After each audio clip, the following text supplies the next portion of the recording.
अवधूत चिंतन श्री गुरुदेव दत्त श्री स्वामी समर्थ. मित्रांनो, आजचा विषय खूपच जिव्हाळ्याचा आहे.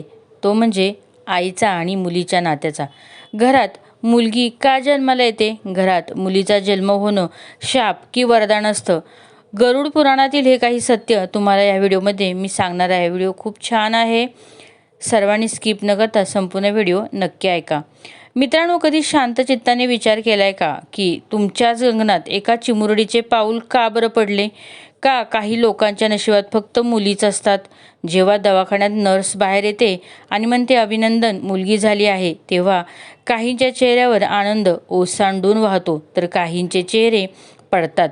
समाज म्हणतो मुलगी म्हणजे परक्याचं धन, मुलगी म्हणजे जबाबदारी. पण साक्षात भगवान विष्णू गरुड पुराणात काय सांगतात माहिती आहे का? तेच या व्हिडिओमध्ये आपण आजच्या या पाहणार आहोत. फक्त माहिती नाही तर तुमच्या काळजाला स्पर्श करणार, तुमच्या डोळ्यात आनंदाश्रू आणणारं एक असं दिव्य सत्य आहे जे ऐकल्यावर तुम्ही तुमच्या लेकीला छातीशी घट्ट धराल. ज्यांच्या नशिबात सामान्य सुख नाही तर महापुण्य असतं ना, त्यांच्याच नशिबात मुलगी असते. आज आपण गरुड पुराणाच्या पानातून ते रहस्य उलगडणार आहोत, जे आजवर तुमच्यापासून लपवून ठेवलं गेलं. हा व्हिडिओ शेवटपर्यंत पहा, कारण शेवटची सत्यकथा ऐकल्यावर तुम्ही स्वतःला जगातील सर्वात भाग्यवान व्यक्ती समजू लागाल की तुमच्या घरात एक लक्ष्मी जन्माला आली आहे.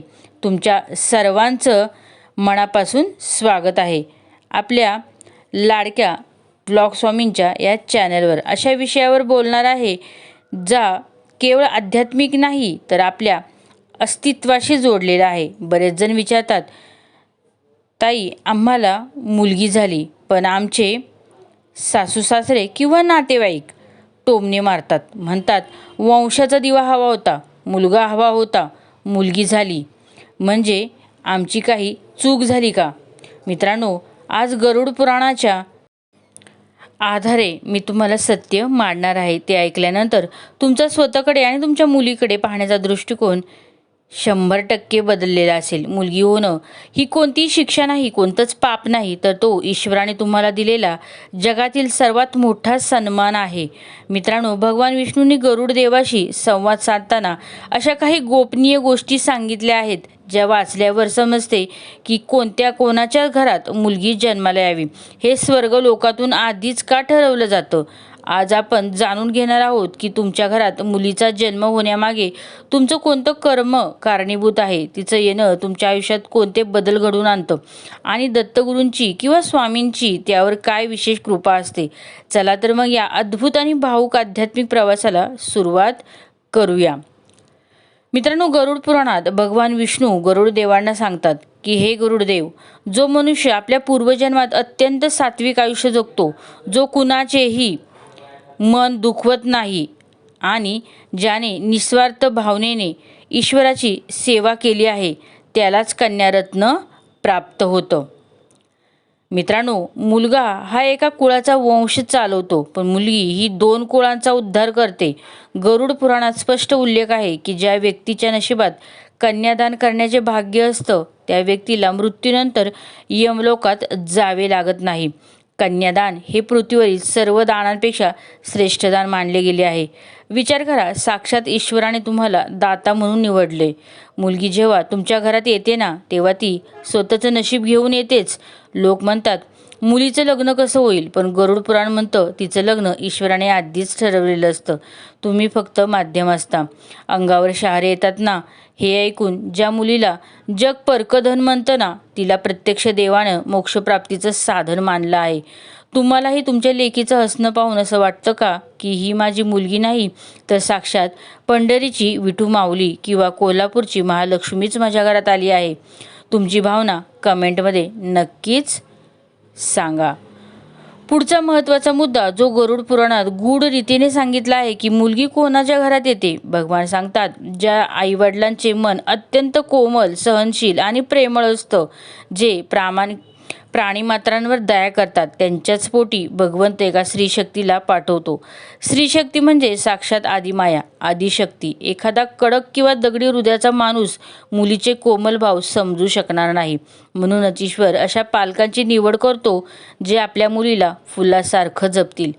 स्वामी समर्थ नेहमी म्हणतात, मुलापेक्षा मुलगी श्रेष्ठ, कारण ती बापाची माया जाणते.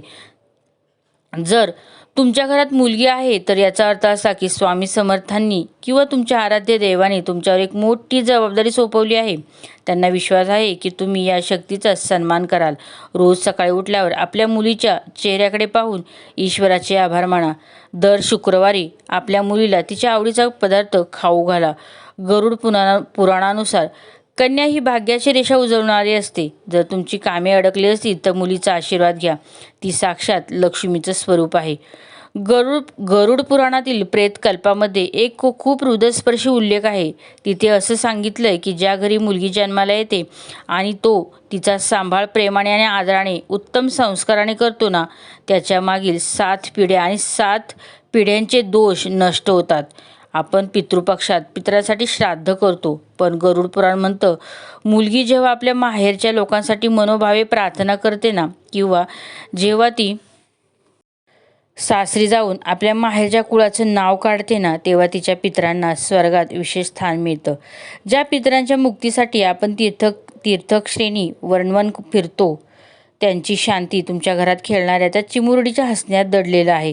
स्वामी नेहमी म्हणतात, मी आहे ना तुझ्या पाठीशी. आणि ही मुलगी म्हणजेच स्वामींनी तुमच्या म्हातारपणासाठी पाठवलेली एक दिव्य शक्तीच आहे. अनेकदा जुन्या विचारांचे लोक म्हणतात की काहीतरी पाप केलं असेल म्हणून मुलगी झाली. भक्तांनो, गरुड पुराण अशा विचारांचा कडक शब्दात निषेध करतं. भगवान विष्णू म्हणतात, जे लोक मुलीच्या जन्माचा तिरस्कार करतात किंवा मुलीला मुलापेक्षा दुय्यम स्थान देतात ना, त्यांना रौरव नावाच्या नरकात जागा मिळते आणि पुढच्या अनेक जन्मांपर्यंत त्यांना अपत्य सुख मिळत नाही.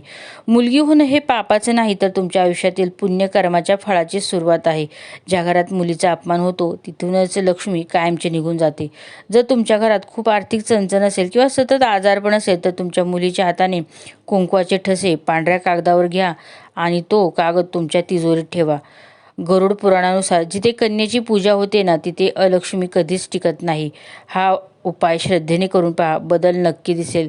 गरुड पुराणात पित्याचा आणि कन्येचा संबंध हा ऋणानुबंधाचा मानला जातो.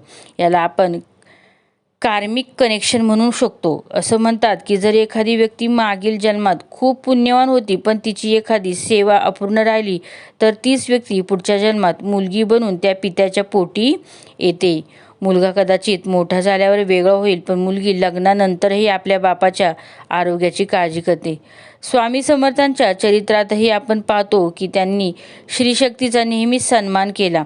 जेव्हा मुलगी आपल्या बापाचे बोट धरून पहिली पाऊल टाकते ना, तेव्हा तो बाप जगातील सर्वात श्रीमंत माणूस असतो, कारण त्याच्या हातात साक्षात विश्वाच्या जननीचा हात असतो.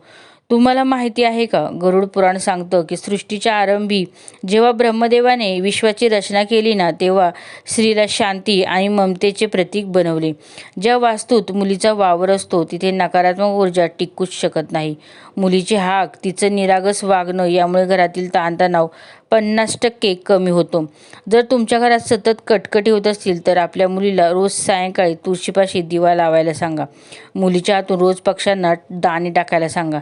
यामुळे तिच्या पत्रिकेतील ग्रहदोष तर मिटतातच, पण पित्याचा राहू आणि शनीसुद्धा शांत होतो. हा उपाय 40 दिवस सलग करून पहा. घरातलं वातावरण असं आनंदी होईल ते तुम्हाला समजणारच नाही.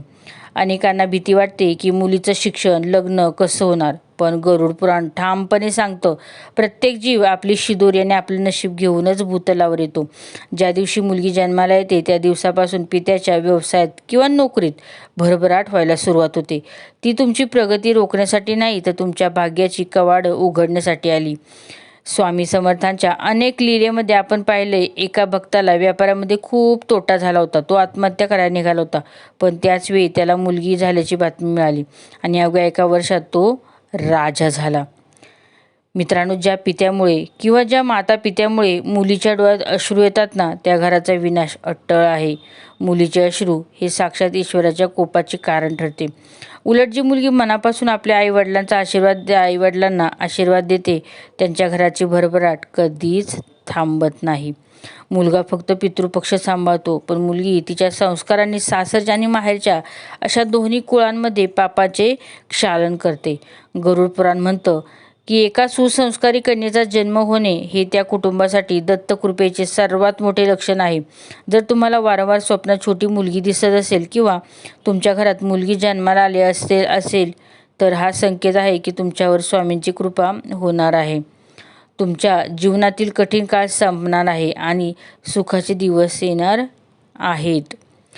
तर माझ्या प्रिय भक्तांनो, आज आपण गरुड पुराणाच्या या दिव्य ज्ञानाच्या माध्यमातून हे जाणून घेतलं की मुलगी होणं ही ईश्वराची सर्वात मोठी कृपादृष्टी आहे. तुम्हाला आजचा हा विषय कसा वाटला? तुमच्याही घरात एक छोटी लक्ष्मी आहे का? तुमच्या मुलीमुळे तुमच्या आयुष्यात कोणता सकारात्मक बदल झाला हे कमेंटमध्ये नक्की कमेंट करा. श्री स्वामी समर्थ. जय जय स्वामी समर्थ. जय शंकर.